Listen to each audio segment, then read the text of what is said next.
Madam ఎట్లా ఉండబోతుంది అనుకుంటున్నారు? ఈ బస్సు యాత్ర వలన ఏమైనా ప్రయోజనం ఉందనుకుంటున్నారా? 100% ఉందండి. అసలు కేసీఆర్ గారు కాలు బయట పెడితే ఇంకా అదంతే ప్రపంచం. మొన్న ఏదో రేవంత్ రెడ్డి మాటలకి ఆ పల్లెటూరులో ఉన్న వాళ్ళు మోసపోయి ఓట్లేశారు కొంతమంది, అంతేగాని సిటీలో అంతా చదువుకున్న వాళ్ళు ఎవరు వేయలేదండి. ఆ పల్లెటూరులో ఉన్న వాళ్ళు వేయటం వల్ల రేవంత్ రెడ్డి ప్రభుత్వం రాగలరు. మార్పు వచ్చింది అనుకుంటున్నారా ఈ ఎంపీ ఎలక్షన్స్? 10 నుంచి 12 స్థానాలు బీఆర్ఎస్ఏనండి. ఇంకా దాంట్లో అసలు డౌటే లేవు. 10 నుంచి 12 బయటకు వెళ్తున్నారు కదా, దానం నాగేందర్ లాంటి వాళ్ళు, కేకే లాంటి వాళ్ళు, గద్వాల విజయలక్ష్మి లాంటి వాళ్ళు బయటకు వెళ్తున్నారు. వాళ్ళు ఎక్కడ అధికారం ఉంటే అక్కడికి వెళ్ళే వాళ్ళు ప్రతిసారి చూస్తున్నాం మనం. ఏ పార్టీ గెలిస్తే ఆ పార్టీలోకి వెళ్ళిన వాళ్ళు. అలా కుదరదండి ఇప్పుడు రాజకీయం. మళ్ళీ వస్తామంటే తీసుకోవడానికి సిద్ధంగా ఉంటారా మీ పార్టీ? ఏంటది రారు, అసలు తీసుకోరండి. కేసీఆర్ గారు చెప్పేశారు వెళ్ళినాడని తీసుకోమని చెప్పేశారు ఆల్రెడీ.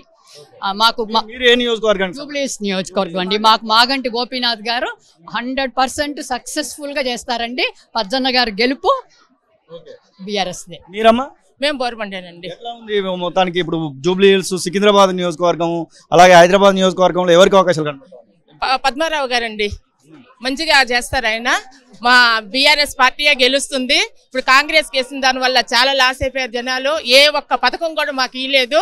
అన్ని కోతలు కోసారే కానీ ఒకటి కూడా కరెక్ట్ గా చేయలేదు. 6 పథకాలు అన్నారు, ఒక్క పథకం అన్నా చేయలేదు. చాలా ఘోరంగా ఉంది కాంగ్రెస్ పార్టీ. మా పద్మన్ గారు వస్తే మేము గెలుస్తామండి. 100కు 100% పద్మారావు గారు గెలుస్తారు. మీరమ్మా?